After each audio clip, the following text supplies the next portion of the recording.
Bonjour, bienvenue dans cette vidéo. Je suis Frédéric Serrière. Dans cette vidéo, je vais expliquer un petit peu ma vision du marché des seniors sur comment convaincre les seniors, notamment plus précisément comment dépasser les plafonds de verre que l'on rencontre dans les produits de la Silver Economy, les services de la Silver Economy. Je vais bien sûr expliquer la différence entre le marché des seniors et les produits Silver Economy. Et je vais expliquer un petit peu comment nous abordons le sujet de façon à pouvoir faire progresser le nombre de clients dans l'univers de la Silver Economy et aussi bien des services que des produits. Donc je vous propose de parcourir ensemble cette présentation. Donc le titre de cette présentation, c'est dépasser le marketing des seniors, ou ce qu'on appelle également le senior marketing, pour développer, débloquer son projet Silver Eco, que pour l'instant j'appelle une approche qui s'appelle senior persuasion, mais le nom pourra bien sûr changer. Qui sommes-nous? Nous sommes une agence de conseil sur le marché des seniors qui a démarré à la fin des années 90. Senior stratégique, le nom a changé au fur et à mesure des années. Et en 2024, j'ai pu reprendre la marque Senior stratégique. Donc on relance quelque part dans l'imaginaire des personnes l'agence de conseil. Bien évidemment, on a continué pendant toutes ces années. Donc on est une agence de conseil sur le marché des seniors. AG Economy avec un Y, c'est un cercle de DG-PDG, un cercle et un réseau d'affaires. On se réunit environ tous les 2 mois sur Paris autour d'un PDG. On a eu le président de Bicaire, le PDG, le DG de Optique 2000, la présidente du directoire de CDC Habitat par exemple. AGEconomy.com, c'est le portail historique d'information. Avant, il s'appelait le marché des sciences.com. L'AGEconomy.com a pris la suite. Le grand entretien que vous connaissez peut-être, c'est une émission digitale sur Internet où je suis face à face avec un dirigeant, une dirigeante d'entreprise et vous pouvez retrouver les plus de 600, 700 émissions déjà réalisées en quelques années sur ma chaîne YouTube, Frédéric Serrière. Vous allez sur YouTube et vous tapez Frédéric Serrière. Là, vous avez des exemples de clients que nous avons eus, soit nous-mêmes en propre, soit avec des partenaires dans le monde. Ça, c'est le réseau que nous avons constitué au fur et à mesure des années de pionniers du marché des seniors. Une grande partie des projets, nous les avons menés nous-mêmes. Les marques qui sont en France et en Allemagne, c'est quasiment en propre. Des exemples de missions de conseil, le coaching pour rendre un projet plus cohérent. Effectivement, on s'aperçoit qu'une partie des projets sur la Silver Economy sont mal positionnés, non pas par rapport à la demande, mais par rapport aux valeurs et aux critères de ce qui est important pour ceux qui portent le projet. Donc, on a des phases de coaching pour comprendre l'objectif et les critères d'importance. C'est une phase qui est, à mon sens, primordiale pour pouvoir développer un projet dans la bonne direction avec ses forces, ses faiblesses et ses bénéfices et ce que l'on veut bien sûr apporter. Donc on travaille également sur le positionnement des produits, la co-création des seniors, donc là c'est des focus group pour les entretiens individuels, sauf qu'on les mène de manière un peu plus poussée, je vous ai expliqué un petit peu dans cette présentation. On fait souvent appel à nous, de par notre expérience, pour la détection de problèmes pour faire progresser un chiffre d'affaires. Effectivement, on a deux types de clients, en tout cas on aime bien avoir deux types de clients. On a ceux qui démarrent sur un projet de la Silver Economy ou du marché des seniors et qui sont conscients, de par leur expérience passée, des difficultés qu'ils peuvent rencontrer. Et on a également, à l'autre bout, des entrepreneurs ou des acteurs sur le marché des seniors ou des grands groupes qui ont développé un projet sur la Silver Economy ou le marché des seniors et qui rencontrent des difficultés, une sorte de plafond de verre. En tout cas, leurs objectifs ne sont pas atteints ou alors ils veulent passer à un niveau supérieur. Là, c'est intéressant de travailler sur ces projets si les porteurs de ces projets ont des caractères qui acceptent le doute et qui de se remettre en question. Vous avez compris qu'en fait, on n'attache pas, en tout cas, j'attache pas beaucoup de plaisir à travailler avec des projets dont les entrepreneurs sont sûrs d'eux et qui le pensent connaître sans jugement de valeur, mais en tout cas, j'aime pas ces projets en question. On nous demande de la validation de stratégie, de quantifier les marchés. On est devenu très très bon pour quantifier des marchés sur la Silver Economy. La mise en relation avec des partenaires, donc ça c'est vers le cercle Economy, mais aussi tous ceux que j'ai pu connaître en Europe, notamment en France, mais aussi en Europe. Donc là, c'est la mise en relation de partenaires pour créer des partenariats forts, des séminaires stratégiques avec les directions générales. On peut très bien réaliser avec les associés ou avec ceux qui dirigent votre projet, votre entreprise, des séminaires stratégiques pour définir des orientations. On a des actions de communication B2B. On n'est pas agence de communication B2C. C'est-à-dire qu'en fait, on passe le relais à notre ami Benoît Gobelot, qui dirige l'agence matinale et qui d'ailleurs avait démarré avant moi, en 1995, il me semble, Benoît avait démarré sur le marché des seniors. On a également des formations sur le marketing des seniors ou la vente des seniors. Et bien sûr, on réalise des études qualitatives et quantitatives. La partie quantitative, on l'a fait sous-traiter. Donc, ça fait 25 ans d'expérience sur le marché des seniors. Des postulats pour cette présentation, c'est que c'est une approche pour les produits et services Silver Economy. Donc, je vais expliquer ce que c'est que pour moi les produits Silver Economy. Chaque cas est particulier, donc il se peut que ce que je vais vous dire fonctionne très bien dans certains cas et fonctionne un peu moins bien ou demande des ajustements dans d'autres cas. Et ce webinaire est juste une introduction à cette vision que je vous propose de partager avec vous. Ce webinaire, cette présentation, cette approche n'est pas vraiment pour les produits et les services qui sont généralistes, les tables, les chaises, ordinateurs, les voitures, on verra juste après. Pour les entreprises qui sont satisfaites de leurs objectifs, effectivement, ce n'est pas l'idée en fait de cette présentation. Et pour les entrepreneurs et les responsables marketing qui sont sûrs d'eux ou d'elles, on rencontre pas mal d'entrepreneurs qui ont des méthodes quiz chez certains, qui essayent de se rassurer, qui ne voient pas le mur qui s'annonce. C'est très difficile de faire comprendre à une personne qui ne veut pas voir le mur qui s'annonce d'écouter ce que nous avons à dire pour faire des recommandations. A l'inverse, cette présentation, ce webinaire est pour les produits et services Silver Economy, je vais juste expliquer après, pour les entreprises qui veulent dépasser un plafond de verre, et pour les entrepreneurs et les responsables marketing qui sont ouverts à d'autres approches. Donc, premièrement, qu'est-ce que j'appelle produits et services Silver Economy? Quand j'ai commencé à m'intéresser aux seniors en 98, il y avait une sorte de mode à l'époque, de tendance à l'époque, qui était de dire voilà, il faut cibler les seniors directement en disant voilà, coucou, c'est pour vous les seniors. On a même eu, au début des années 2000, une marque de banque qui s'appelait la Banque des seniors, carrément. Donc en fait, il y avait l'idée de faire des produits spécifiques pour les seniors et vendus et commercialisés directement en ciblant directement les seniors par le terme senior, par leur identité, on verra après. Et une partie de ces produits se sont vautrés. Et donc il y a eu un balancier inverse, un mouvement de balancier inverse, qui était de dire voilà, bah, il ne faut surtout plus les appeler, les seniors n'aiment pas être appelés seniors. Et moi, ce que je m'apercevais déjà au début des années 2000, c'est que ça dépendait des cas. Il y avait des entreprises qui ciblaient directement les seniors et qui fonctionnaient. Il y avait d'autres entreprises qui avaient ciblé directement les seniors qui ne fonctionnaient pas, ou des entreprises qui mettaient en avant que les bénéfices à destination des seniors sans dire clairement que c'était pour les seniors. Et bien sûr, ça fonctionnait. Alors, j'ai développé une matrice pour essayer de comprendre un petit peu. Ça, c'est de manière intuitive, mais en fait, on s'aperçoit que l'intuition était bonne. Sur l'axe horizontal, vous avez le produit ou le service que vous avez développé. Et sur l'axe vertical, vous avez la communication que vous allez utiliser pour commercialiser, faire connaître votre produit.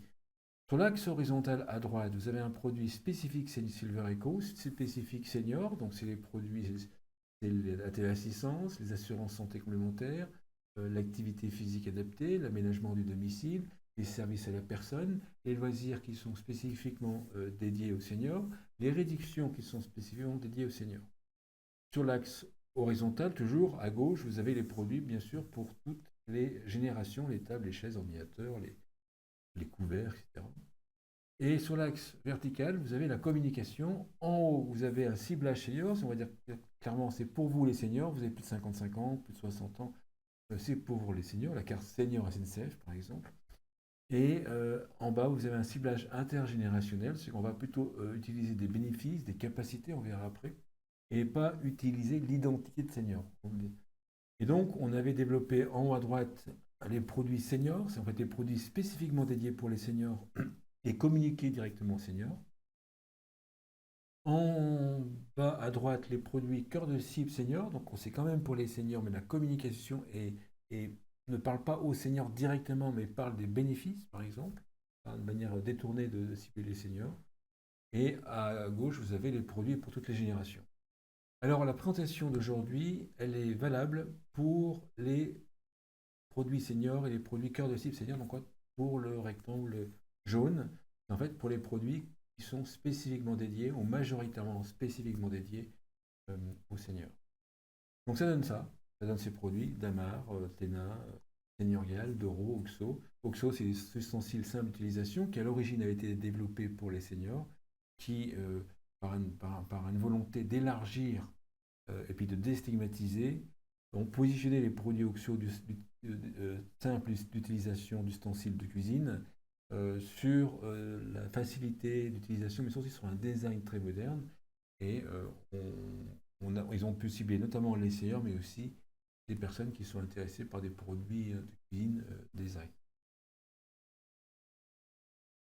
Donc, dans les produits Silver Eco, on trouve l'aménagement du domicile, les ateliers de prévention, les produits et les services de prévention, la gérontechnologie ou les gérontechnologies, la téléassistance, l'habitat senior, les réseaux services seniors, les habitats inclusifs, l'alimentation pour seniors, EPAR par exemple, qui est une eau minérale plutôt pour les plus de 50 ans, santé, une partie de la santé bien évidemment, et en tout cas plus largement les univers pour le bien vieillir. Alors, comment est-ce que l'on faisait, ou comment est-ce que l'on fait jusqu'à présent pour communiquer ou pour cibler les seniors avec un produit spécifiquement dédié aux seniors? Il y a eu d'abord le marketing basé sur l'âge, d'ailleurs qui est toujours valable. C'est-à-dire que vous avez l'idée, c'est de dire, voilà, on fait des offres spécifiquement pour des personnes qui ont un certain âge. Donc vous avez T-Mobile, qui est un opérateur téléphonique aux USA, qui a une offre qui s'appelle Unlimited 55 ⁇ et donc en fait, il cible avec une offre spécifique les 55 ans et plus. Vous avez la SNCF, qui s'appelle la carte Avantage Senior, qui cible les seniors, destinée aux seniors. Et là, ça fonctionne. Et ceux qui disent qu'il ne faut jamais cibler les seniors directement, bah, dans ces cas-là, ça fonctionne. Pourquoi? Parce qu'en fait, la carte Avantage Senior apporte de fortes réductions sur les voyages. Et comme j'aime à dire en rigolant, si moi on m'offre 50% de réduction sur mes billets d'avion pour aller à Berlin par exemple, j'accepte d'avoir la carte gros couillon s'il le faut, pour pouvoir avoir ces réductions. Donc en fait, c'est une balance en fait, une balance entre le fait d'accepter d'être dans une identité entre guillemets dégradée, qu'on verra après, en échange d'avoir un bénéfice qui est fort. Le bénéfice étant plus fort que la gêne d'être ciblé par son identité de senior. Ensuite, il y a eu le senior marketing. Alors ça, c'était vers 1995, peut-être même un peu avant, je pense. Jean-Paul Traeger, qui a aussi lancé les premières activités de conseil et de communication sur le marché des seniors en France, avait développé un concept qui s'appelle le senior marketing, et d'ailleurs qui s'appelle maintenant le silver marketing. L'édition récente, c'est le silver marketing. Euh, et c'est-à-dire qu'en fait, il avait regroupé, en tout cas c'est tel que je le vois, il avait regroupé des outils qu'il jugeait intéressants pour développer un produit ou pour communiquer un produit à destination des seniors. Donc dans ces outils, il y a l'âge subjectif, l'âge que l'on pense avoir. Vous savez que si vous avez regardé plusieurs émissions de ma part ou plusieurs vidéos sur ma chaîne YouTube, il y a une différence entre l'âge chronologique que vous avez et l'âge entre guillemets, c'est pas vraiment ça, mais pour simplifier, l'âge que vous ressentez avoir. Généralement, il y a une différence entre de 10 à 15 ans de moins pour quelqu'un qui est retraité. Les valeurs de génération, donc le marketing générationnel a été aussi intégré au senior marketing. Les aspects stars générationnels, Traeger a été l'un des premiers à expliquer qu'il faut mettre en publicité une personnalité connue pour faire la promotion d'un produit, et c'est comme ça qu'il a fait décoller fortement Audica, qui avait utilisé l'effigie Robert Hossein. Il a aussi axé son livre sur le fait qu'il faut plus d'informations pour que les seniors puissent prendre une décision. Et après, il y a des outils, plein d'outils sur la communication des seniors. Donc ça, c'est le marketing des seniors. Ensuite, le marketing générationnel en parallèle, peut-être même en parallèle est apparu. L'idée, c'est de dire, voilà, on a posé la question, alors c'est quand je dis on, c'est plutôt aux USA, ils ont posé la question à toutes les catégories de personnes, toutes les tranches d'âge, qu'est-ce qui est important pour vous dans la vie? Et quand on pose la question, qu'est-ce qui est important pour soi dans la vie, en creusant derrière, il y a les valeurs. Et les chercheurs se sont aperçus que les personnes qui avaient vécu au même moment leur période euh, de fin de l'enfance et début d'adolescence avaient des valeurs qui étaient identiques. Et de là est né en fait le marketing générationnel et les valeurs de génération. Donc les baby boomers, c'est hédonisme, liberté, individualisme, nostalgie, jeunesse, et les plus âgés, par exemple, c'est sécurité, camaraderie, complicité entre amis, etc. Et ces valeurs restent dans la génération, et progressivement, en fait, elles nous accompagnent lorsque l'on prend de l'âge. Ma génération, moi j'ai 55 ans en 2024, ma génération, c'est révolte, indépendance, entreprenante, là j'en suis entreprenante, anti-establishment, sceptique, écologiste et anti-consumériste. Donc ces valeurs, on les garde, sauf qu'en fait, pour ceux qui sont un petit peu dans le détail, les croyances qui sont attachées aux valeurs, en vieillissant, peuvent évoluer et changer. Et donc ça change un petit peu le périmètre, voire la définition que l'on a de chacune des valeurs. Certains ont lancé, notamment un Américain a lancé un livre, Wolf avait a écrit un livre qui s'appelle Ageless. Donc en fait l'idée, c'est intéressant aussi, c'est donner des outils, savoir c'est la proposition d'outils pour communiquer à destination des seniors sans utiliser l'âge, ni leur identité de senior, ni ce qu'ils sont comme identité, grands-parents, etc. Et il y a plein de possibilités pour de le faire, hein. Il y a la possibilité de parler des bénéfices produits. Et en fait, dans des focus group, on va détecter les bénéfices produits qui intéressent le plus les seniors dans votre produit en question. Et donc, en fait, on va mettre en avant les bénéfices produits et ça va résonner inconsciemment avec ce que recherchent les seniors. Les situations, là, vous êtes à la retraite, vous êtes veuve, veuf, vous êtes aidant, par exemple, les étapes de vie, passage à la retraite, par exemple, les capacités. Une capacité, vous avez la capacité, avec la retraite, vous avez la capacité d'avoir plus de temps pour vous, pour passer plus de temps. Et donc, oui, on va jouer sur la capacité liée à une situation, l'environnement, où est-ce que l'on habite, les environnements où est-ce qu'on habite, les objectifs et les envies. Donc, il y a une multitude de façons de communiquer à destination des seniors en dehors de l'identité, en dehors de l'âge, de façon à ne pas les stigmatiser. Euh, Au bout d'un moment, la réflexion a été notamment de dire voilà, ben, le marketing générationnel explique des valeurs de génération, mais il y a un problème, c'est qu'en fait, deux jumeaux euh, ont grandi ensemble et progressivement, leur histoire de vie, leur état de santé, leurs revenus, bref, ce qu'ils ont vécu a changé leur comportement et chacun accède, s'accapare enfin, à des comportements qui sont spécifiques et se différencient de son jumeau. Et donc pour ça, on s'est dit, voilà, bon ben, les valeurs de génération, ça ne suffit pas, c'est nécessaire, mais ça ne suffit pas. On va développer des segmentations psychographiques, donc c'est sur des critères plutôt psychologiques. Et on avait développé au milieu des années 2000 une segmentation qui s'appelait les profils valeurs.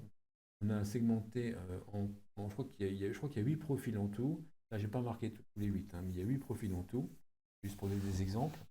Et donc, on a posé la question, qu'est-ce qui est important pour vous dans la vie ou dans la retraite, par exemple, ça dépend des sujets.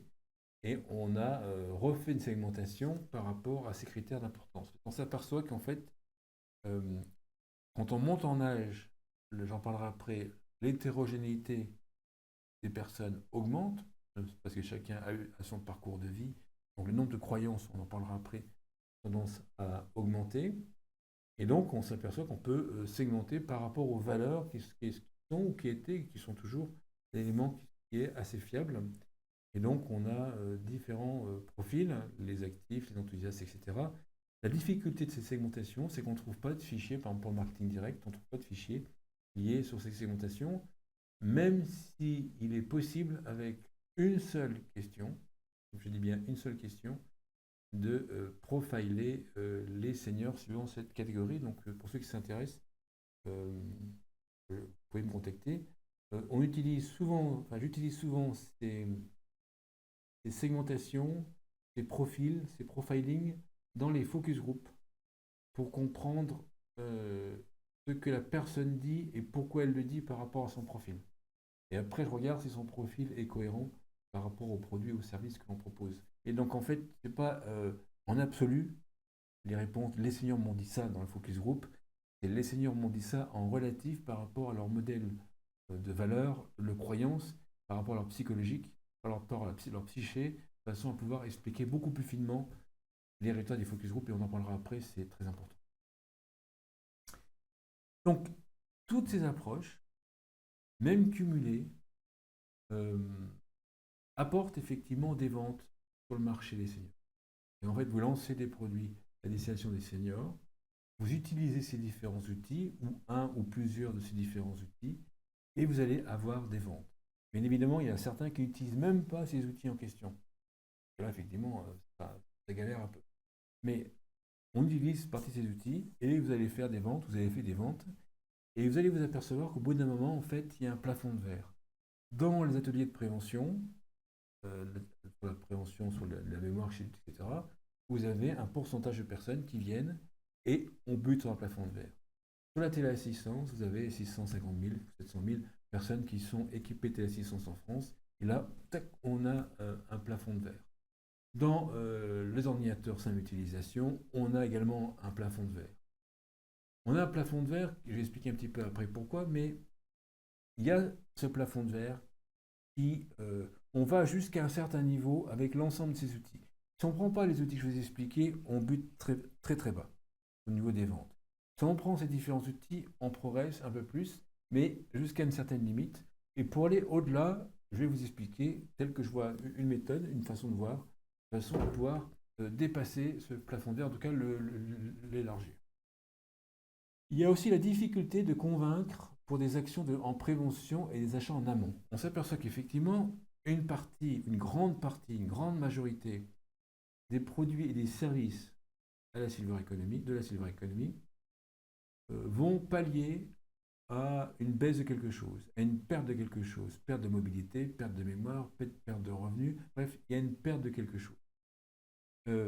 Et l'être humain a tendance à ne pas aimer perdre quelque chose. J'ai fait une émission avec un sociologue qui disait que vieillir, en fait, c'est réussir à apprendre à perdre. Ben ça prend du temps.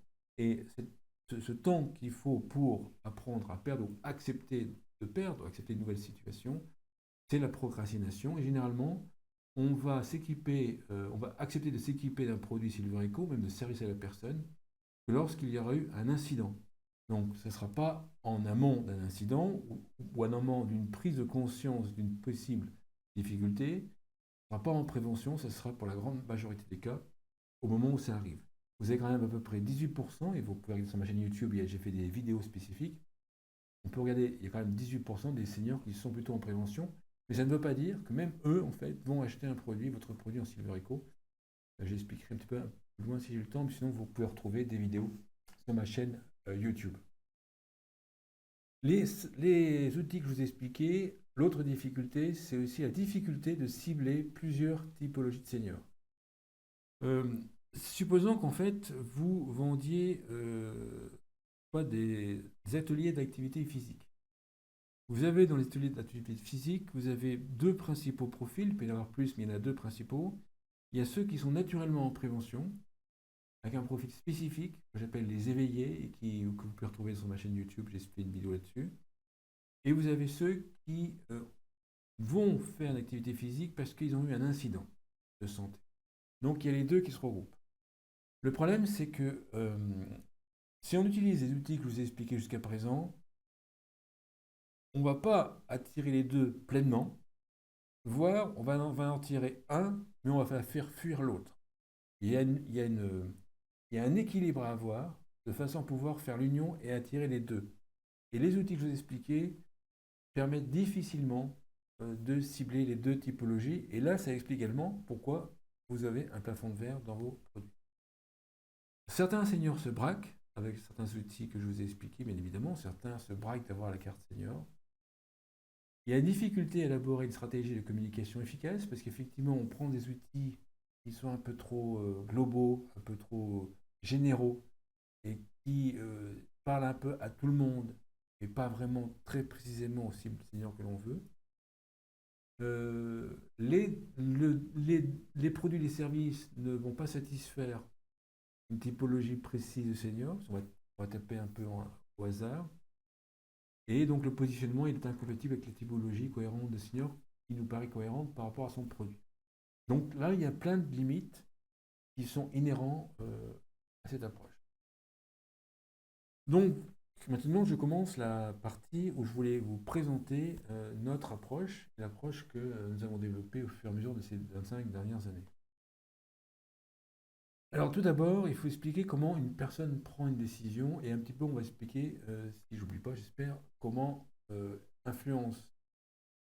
influencé l'ensemble de ces éléments par le vieillissement. En haut à gauche, en haut à droite par contre, vous avez une information qui rentre. Donc vous recevez une information, une publicité, un ami qui vous propose quelque chose, bref, un message. Il rentre par le système sensoriel. Louis la vue, des fois il y a le toucher qui joue également, le goût pour choisir un menu. Et donc vous allez prendre votre décision en fonction de plusieurs éléments. Vous allez d'abord avoir l'état émotionnel dans lequel vous vous trouvez au moment où vous recevez l'information. C'est-à-dire qu'en fait, si vous êtes en grande forme, parce que vous avez appris une bonne nouvelle, ou parce que vous avez fait du sport, ou si vous êtes en émotion négative, puis vous avez appris une mauvaise nouvelle, vous êtes fatigué, vous avez mal mangé, si dans ces deux moments-là, on vous propose la même idée, vous risquez de l'interpréter différemment et probablement de l'accepter plus facilement dans la première situation, lorsque vous êtes en forme, et de la refuser dans la deuxième situation. Donc l'état émotionnel dans lequel on trouve la personne est très important. Donc en fait, il y a des stratégies pour rehausser l'état émotionnel de la personne avant de proposer votre produit. En plus, l'inconvénient de proposer son produit lorsque l'état émotionnel est négatif, c'est qu'en fait, vous faites Pavlov et vous associez votre produit, votre service, l'image de votre produit, votre service, sur une émotion négative. Ce n'est pas forcément bon pour le voir accepter. Ensuite, vous allez prendre une décision en fonction inconsciemment ou consciemment, mais généralement c'est inconsciemment, par rapport à vos valeurs. C'est en fait qu'est-ce qui est important pour vous dans une telle assistance? Qu'est-ce qui est important pour vous dans un boulot? Qu'est-ce qui est important pour vous dans des vacances? Et ça vous est propre. Donc il y a des valeurs, et puis il y a des valeurs plus ou moins importantes. Donc en fait, inconsciemment, il y a une hiérarchie de valeurs, ça se fait inconsciemment. Ceux qui font du développement personnel prennent conscience justement de ces valeurs, c'est un des outils de base de développement personnel.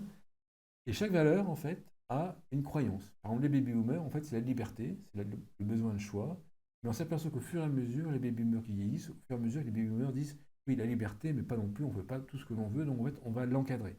Donc la croyance qui définit, ou les critères qui définissent la valeur, ont changé. Donc, ce qui est important dans la communication, c'est de bien comprendre les critères d'achat, les valeurs d'achat qui correspondent à votre produit, de façon à pouvoir ensuite communiquer sur ces critères les plus importants. Et ça, en imaginant travailler ensemble, on fait des focus group très précis, basés sur la psychologie, on va voir les non-dits. Donc là, il faut être fin, puis il faut être psychologue. Donc un de mes autres métiers, moi, c'est la psychologie.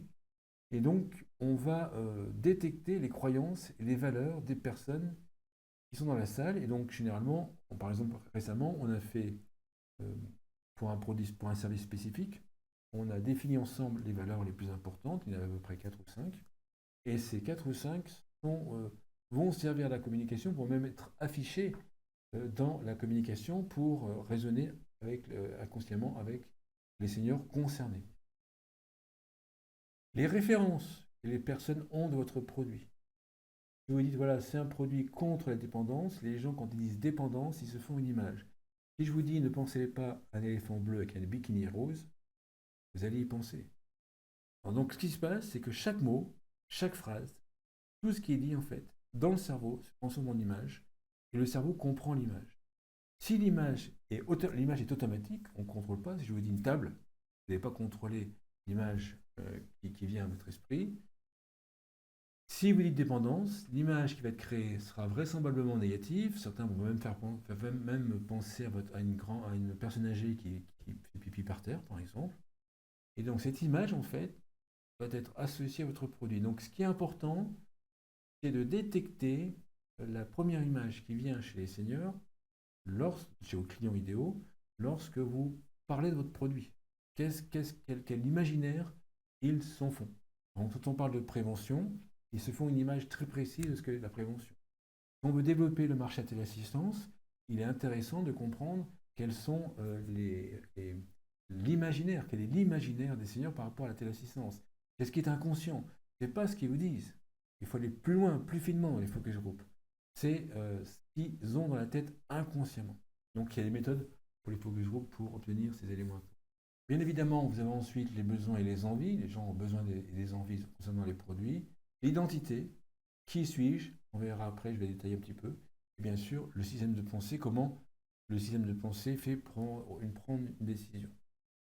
Ce que l'on fait dans les focus group ou dans les entretiens individuels, on va aller plus loin que ce qui est dit, que ce qui est marqué, et on va creuser les éléments qui sont inconscients sur les seniors de façon à pouvoir être beaucoup plus impactant, comprendre comment les seniors prennent leurs décisions, qu'est-ce qui est important pour eux. Donc ça, c'est la prise de décision.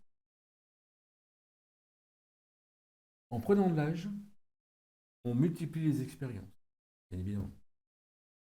On multiplie les croyances, on multiplie les objections. Et en fait, quelqu'un qui est plus âgé a plus d'objections lorsqu'on lui propose un produit, même si c'est mieux les gérer, mais il y a plus d'objections, peut-être moins fortes, mais il y a plus d'objections qu'une personne qui a moins d'expérience. Avec la maturité, normalement, il y a en moyenne il y a une meilleure gestion des émotions. Bien sûr, il y a aussi les effets du vieillissement et plus d'étapes de vie qui sont traversées. Alors, au début, je vous ai présenté des segmentations, des approches basées sur les valeurs. Effectivement, on s'est aperçu que l'on ne pouvait plus cibler une population très hétérogène et qui a une forte expérience, donc les seniors, uniquement basée sur des comportements. Et donc, on est remonté au niveau des valeurs. Donc ça, c'est une pyramide, la pyramide de Dilts, qui est un psychologue américain. En bas, vous avez l'environnement, donc peut-être que vous êtes chez vous, ou à votre domicile, ou dans un autre endroit, au boulot, etc. Comportement, c'est que vous écoutez, vous regardez peut-être cette vidéo, vous prenez peut-être des notes, peut-être que vous êtes même en train de faire deux choses à la fois et m'écouter un petit peu en dilettante, pas très bien, je vous blague un peu bien sûr, parce que vous avez la capacité d'utiliser un ordinateur puis d'écouter, parce que vous pensez que ce que je vous dis peut être intéressant pour améliorer votre produit ou les ventes de votre produit, donc ça c'est la croyance, parce qu'en fait la réussite de votre projet est importante, donc la réussite c'est la valeur dans ce cas en question, et parce que vous êtes un entrepreneur ou un responsable marketing. On s'aperçoit que pour dépasser ce plafond de verre, il faut aller au-delà des valeurs des croyances, il faut aller dans l'identité de la personne. Donc je vais expliquer un petit peu ce que c'est que l'identité. Donc il y a l'identité, et après il y a les facteurs explicatifs de la prise de décision d'une personne. Les deux sont conjoints. Les facteurs explicatifs de décision, vous avez l'identité, ce dont on vient de parler. Vous avez l'acceptation de l'identité. Est-ce que la personne accepte d'être une personne âgée, d'être une aidante, accepte une personne d'avoir besoin d'aide? Vous avez les valeurs génération, on en a parlé, les valeurs personnelles, ces valeurs psychographiques, les croyances positives et les croyances négatives. Vous avez des croyances qui vont accélérer la décision d'achat ou d'usage de votre produit ou votre service, et vous avez des croyances dites négatives, sans jeu de valeur, qui vont le freiner, qui vont créer des objections. Si par exemple la croyance c'est que la téléassistance c'est pour les vieux, là, ça va créer une objection. Donc ce que l'on fait dans les focus group, c'est qu'on va également détecter les croyances. Donc là aussi, il faut être très très fin psychologue pour détecter les croyances chez les bons seniors, les clients idéaux pour votre produit, votre service, de façon à pouvoir détecter les croyances positives qu'on va accentuer dans la communication pour accélérer la prise de décision, et les croyances dites négatives qui vont générer les objections. On va pouvoir travailler avec les seniors sur comment lever ces objections. Les situations, bien sûr, l'âge subjectif, l'âge que l'on pense avoir. Si vous mettez des mannequins, des photos avec des mannequins qui ont l'âge réel, donc si vous ciblez quelqu'un qui a 75 ans en mettant des photos de personnages qui ont le look de 75 ans, bah, vous ne respectez pas le principe de l'âge subjectif. Les émotions ou l'émotion, interne, externe. vous avez la moitié de la population qui est interne à peu près et la moitié qui est externe. Externe, c'est quelqu'un qui prend ses décisions par rapport aux autres, qui est dans une salle de sport. Par exemple, moi je fais du crossfit par exemple.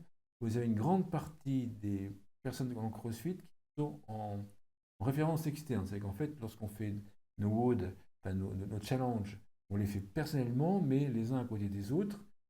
Celui qui est externe va vouloir arriver premier. Donc en fait, il va regarder sa performance par rapport à ses camarades qui sont autour de lui. Les personnes qui sont internes, comme moi par exemple, on ne fait pas comme ça en fait. On regarde notre performance par rapport à la performance que nous avions sur le même exercice la fois précédente. Et on compare par rapport à soi.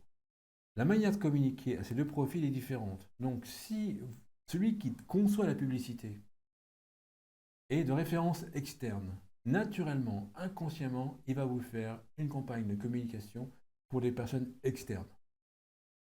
Et ça ne va pas fonctionner pour les personnes internes. Autre élément, vous avez le rapprochement et l'évitement. Rapprochement, c'est ceux qui vont dire, voilà, je prends des vacances pour voyager, pour apprendre, pour rencontrer, pour faire des activités. Et vous avez d'autres personnes qui disent, voilà, oh, il me faut des vacances pour pouvoir me soulager, éviter le stress que j'ai eu. Voilà. Donc là, le premier, c'est rapprochement, le deuxième, c'est évitement. On se répartit à peu près 50-50. Pareil, si on fait uniquement une campagne de communication, uniquement sur le rapprochement, on n'attire pas les personnes qui sont d'évitement. Et si on fait une campagne de communication qui est basée sur l'évitement, on, on va mettre carrément en colère, en tout cas on va irriter les personnes qui sont en rapprochement. Le tri information, j'en parle, c'est un autre élément. L'orientation du temps qui est très importante, notamment pour les achats en prévention. Et là, en fait, j'ai expliqué dans d'autres vidéos, je vous laisse regarder les effets du vieillissement et l'image de soi. Donc c'est l'ensemble de ces éléments-là que l'on regarde dans les focus group. Donc effectivement, au début, ça paraît difficile parce qu'il y a beaucoup de critères. Avec l'expérience, nous, en fait, on arrive à détecter l'ensemble de ces éléments et détecter les éléments qui sont les plus importants par rapport au sujet. J'en reviens à l'identité. En philosophie, on pose la question qui suis-je? Moi, quand j'étais plus jeune, à l'école, j'essayais de dire voilà, je suis ceci, je suis cela. Et en fait, en vieillissant, on s'aperçoit qu'en fait, on est tout. On a multi-identité, je vais expliquer après. Alors l'identité, c'est un sens profond de soi, c'est une vision de soi, c'est des rôles également, mais des croyances qui sont associées. Effectivement, l'identité a tout un schéma de pensée, qui sont des croyances et des valeurs. Ça amène des potentiels et des limitations qui sont perçus et des critères psychologiques. C'est ça l'identité. Donc je vous laisserai mettre en pause si vous voulez pour regarder un petit peu. Et donc, on peut être un homme, une femme, un humain, actif, un retraité, un chômeur, un salarié, un grand-parent, enfant, parent, etc., malade. On peut être malade, on peut être gentil, méchant, attentionné, égocentré, etc. Donc, en fait, on a tous une multitude d'identités. Et ceux qui font du développement personnel, au bout d'un moment, on s'aperçoit qu'on est tout. Moi, je me suis fait accompagner par un maître bouddhiste, effectivement. Lui m'a fait comprendre, pour la première fois, il m'avait vraiment fait comprendre qu'on était tout.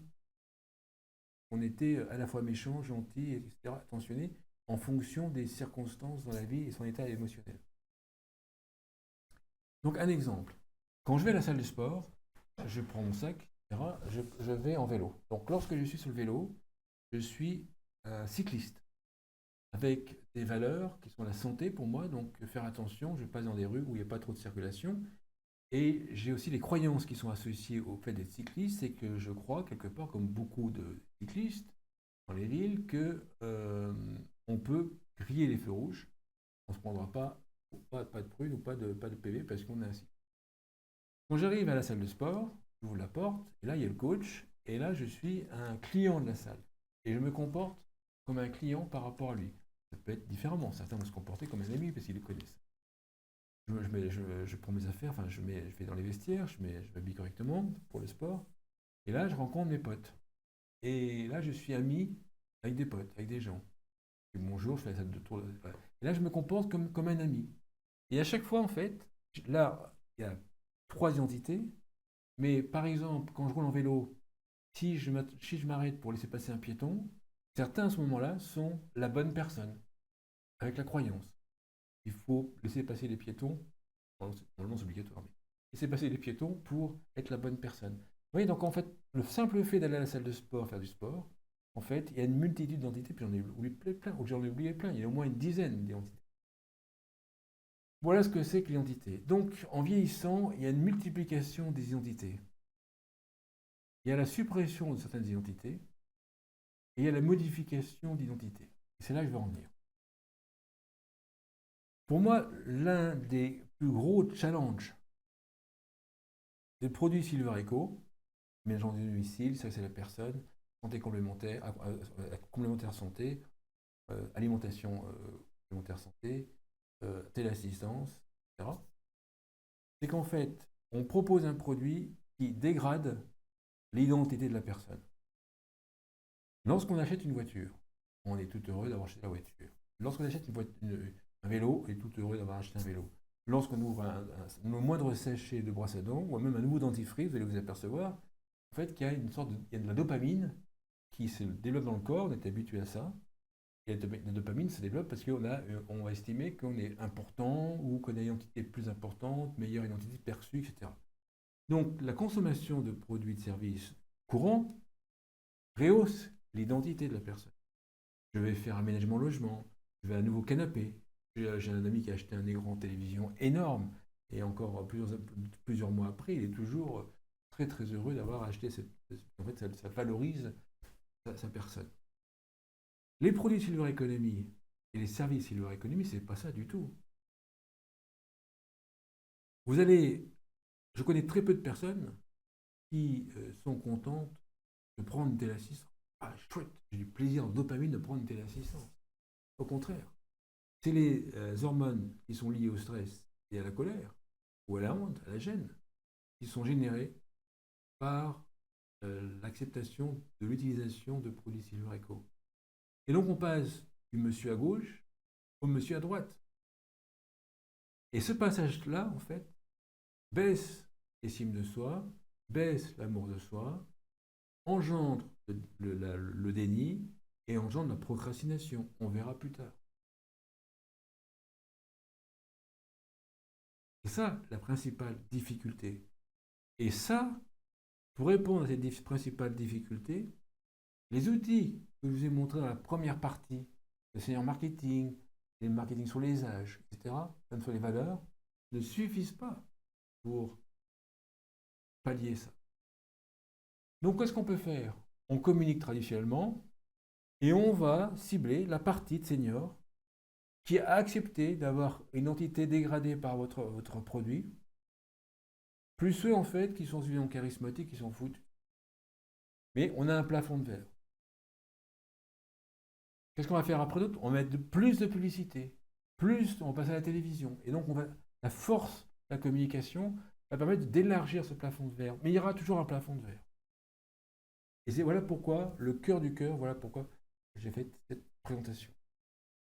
Donc, ce qui déclenche en fait le passage de monsieur à gauche à monsieur à droite, le changement d'identité dégradé, c'est souvent une peur ou une colère. C'est-à-dire qu'en fait, je refuse d'aménager ma salle de bain parce que inconsciemment, ça dégrade mon estime de soi et ça me fait prendre conscience que je suis une personne dite fragilisée. Ça, je l'ai toujours refusé. Sauf au jour où je sors de la salle de bain, j'enjambe la baignoire, par terre, c'est mouillé, le pied glisse, je tombe, ou j'ai pris une sacrée frayeur, je me suis raccroché. Là, en fait, il y a la peur qui est enclenchée. Et là, la peur fait que, bon, ok, j'accepte cet état et je vais aménager mon logement. On peut également changer, donc ça arrive, on peut également changer les croyances.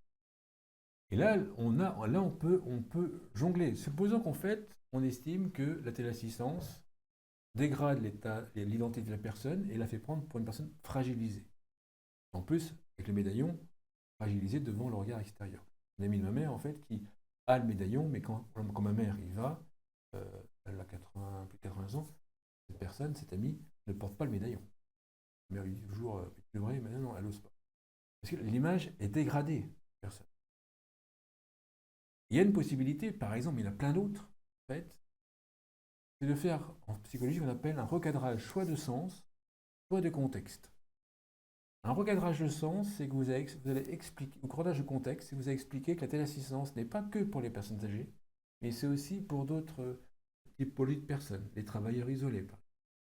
Et donc on peut très bien faire une publicité pour une téléassistance qui cible les seniors et faire un encart, par exemple, où on voit un travailleur isolé et on dit la téléassistance, c'est aussi valable pour cette situation-là. La publicité ne cible pas les travailleurs isolés, c'est un autre moyen de communication, le canal de commercialisation, mais on cible les seniors de façon à pouvoir changer dans la tête inconsciemment la croyance qui est associée à tel assistant. On peut également travailler sur de nouvelles perspectives de la nouvelle identité, et en fait valoriser l'identité. Alors un truc bateau, mais ce qui ne suffira pas pour la plupart des produits, c'est qu'on ne parle pas de vieux, on parle de personnes sages, par exemple, où on permet également de dire voilà, vous avez des difficultés pour vous avez des difficultés pour vous déplacer ou pour sachez que c'est normal et que ça arrive à tant de millions de personnes. Vous voyez. Donc là également, on peut jouer sur l'identité. Il y a plein d'outils pour ça. Donc pour rendre désirable l'identité qui est associée au produit que l'on propose, l'identité dégradée, il est nécessaire de satisfaire l'identité. Donc on peut travailler sur l'identité en recadrage de sens de contexte. On peut travailler sur les valeurs qu'on détecte dans les focus group. On peut travailler sur les croyances, sur les situations émotionnelles, sur les déclencheurs émotionnels. Et dans des focus group qu'on a réalisés récemment, on a fait dessiner aux seniors par écrit les slogans, les messages pour convaincre les personnes d'utiliser un produit ou un service, et même de dessiner, de choisir les photos qui seront mises sur cette publicité. Donc en fait, on a entièrement co-créé. Et les messages, en fait, même si un créatif d'une agence de publicité fume un pétard ou plus, il va arriver à des idées qui ne correspondront pas forcément à celles des seniors. Donc on va descendre dans ces détails précis. Un exemple, par exemple, quand on travaille sur des actions en faveur du bien vieillir, ateliers de prévention, activités physiques adaptées, mémoire, adaptation de logement, etc. Qu'est-ce que l'on fait en fait? On va prendre un exemple. Vous venez vers moi et vous me dites Frédéric, on voudrait travailler avec toi sur tout ce que tu nous as dit parce qu'on a atteint un plafond de verre, voire nos chiffres d'affaires ont baissé, et on n'arrive pas à aller au-delà avec les outils qu'on a développés. Les campagnes de communication sont peut-être pas. Le produit est bon, mais les campagnes de communication ne sont pas assez performantes. Il y a généralement, je réponds de plusieurs manières. Donc déjà, en fait, quel est votre objectif? Qu'est-ce qui est important pour atteindre l'objectif, de façon à ce que la solution qu'on va apporter ou proposer, la méthodologie, soit en fonction non pas de ce que l'on pense nous, mais de ce qui est adapté à vous, votre objectif, et des valeurs, de ce qui est important pour votre projet. Mais voilà ce qu'on peut faire. On va dire voilà, on va réunir dans un focus group vos meilleurs clients pour les cartographier psychologiquement, psychographiquement, très finement, comprendre leurs valeurs, leurs croyances, leurs schémas de pensée, leurs objections, etc. Et co-créer avec eux un discours sur mesure, performant, de façon à pouvoir démultiplier les clones de ces clients idéaux. Vous avez des clients idéaux. L'idéal, en fait, c'était une des idées, c'est de les démultiplier. On les démultiplie en ayant une communication qui cible précisément ce. Ça, c'est valable en fonction de votre objectif, ce qui est important pour vous, et ça valable aussi. On regarde bien sûr s'il y a suffisamment de seniors dans votre zone par rapport à ce profil, bien évidemment. Une autre approche pourrait être de dire voilà, on va faire des focus group avec des personnes qui ont entendu parler de votre produit, à qui vous avez proposé votre produit et qui n'ont pas donné suite ou qui l'ont refusé. Et on va les comprendre, pareil, psychologiquement, pourquoi il a été refusé, quels critères, quelles valeurs, qu'est-ce qui a bloqué, quelles sont les objections, et on va travailler avec eux sur lever les objections et pareil, faire une communication précise pour ces personnes-là. Généralement, quand on fait ça précisément, sur les derniers focus group que nous avons réalisés, on a multiplié par 3 ou 4 le nombre de clients. C'est énorme, hein, énorme. Il n'y a pas de miracle en fait. Si on travaille au hasard et pas avec les critères psychologiques, vous voyez, si on travaille par exemple, tout à l'heure, il y a le critère rapprochement, évitement. Si on fait une communication que sur l'évitement, boum, on cible que 50% des gens.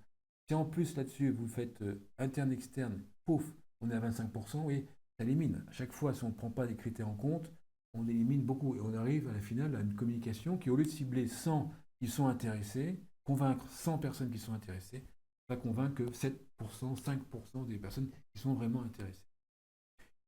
Et généralement, ce qui arrive, c'est qu'en fait, lorsqu'on fait ces deux focus group en fonction des gens qui sont vos clients idéaux, puis ceux qui pourraient l'être, en fait, mais qui l'ont refusé, on s'aperçoit que les communications ne sont pas en phase. Elles sont très différentes. Et donc ensuite, après, il faut réajuster les communications de façon à ce qu'on puisse faire une communication qui cible les deux correctement. Si vous vendez à téléassistance, par exemple, et que vous, sur les communications, vous expliquez très précisément et trop précisément, trop avec des détails, l'état de santé dans lequel la personne se trouve pour essayer de la convaincre d'utiliser une téléassistance, vous allez faire fuir les personnes qui l'auraient prise prévention. Et si vous n'êtes pas assez précis dans l'état de santé actuel avant de prendre une téléassistance, eh bien, vous n'allez pas attirer les personnes qui vont prendre la téléassistance parce qu'elles ont eu peur, elles ont pris conscience et qu'elles veulent s'équiper tout de suite. Et donc la communication doit allier les deux. Et donc il y a des outils, il y a des méthodes, il y a des façons de faire, de façon à pouvoir cibler les deux. Sinon, vous ciblez qu'une des deux catégories. Donc, comment appliquer ça à votre projet? Donc déjà, ça demande de la réflexion. La première chose à faire, c'est comprendre votre objectif et ce qui est important pour vous. Généralement, quand on commence un projet, on fait déjà ça. Je vais prendre un exemple pourquoi c'est important. Vous avez actuellement beaucoup d'ateliers de prévention pour les jeunes retraités, sur la mémoire, sur le sport, sur l'alimentation, etc. Et vous avez beaucoup d'acteurs qui se font financer par des financeurs, qui sont les mutuelles, ou la conférence, ou les conférences des financeurs. Il y a beaucoup d'acteurs qui sont en compétition pour obtenir des budgets pour réaliser ce type d'atelier de prévention. Et là, vous avez deux grandes stratégies qui s'affrontent. Il y en a plusieurs, mais on en voit deux se dégager. Il y en a une qui dit, voilà, on va cibler des ateliers plutôt sur la convivialité pour faire le volume, faire beaucoup de volume, pour pouvoir l'année suivante expliquer à la conférence et financeurs ou aux mutuelles qui nous ont financés, ben voilà, nous avons eu tant en quantitatif de personnes qui ont ciblé, qui sont venues à nos ateliers. Donc on joue pour le volume. Vous avez d'autres qui ne jouent pas là-dessus, qui disent voilà, mais nous, dans l'atelier, on n'a pas les gens qu'on veut, on a des gens qui sont déjà en prévention. Donc nous, on va faire plus de sur-mesure, plus, entre guillemets, qualitatif, pour des personnes qui sont un peu éloignées de la prévention et qu'il faut faire venir en prévention dans leur intérêt, ou même dans l'intérêt de la sécurité sociale, pour plus tard. Et donc là, il va y avoir moins de personnes et plus qualitatif, mais les personnes-là, il y aura un plus grand impact sur des critères a posteriori sur la santé. Là, on voit bien qu'en fait, il faut définir la stratégie. Parce que si le financeur, votre financeur, est juste satisfait par un nombre de personnes, ben, il faut aller dans le premier critère.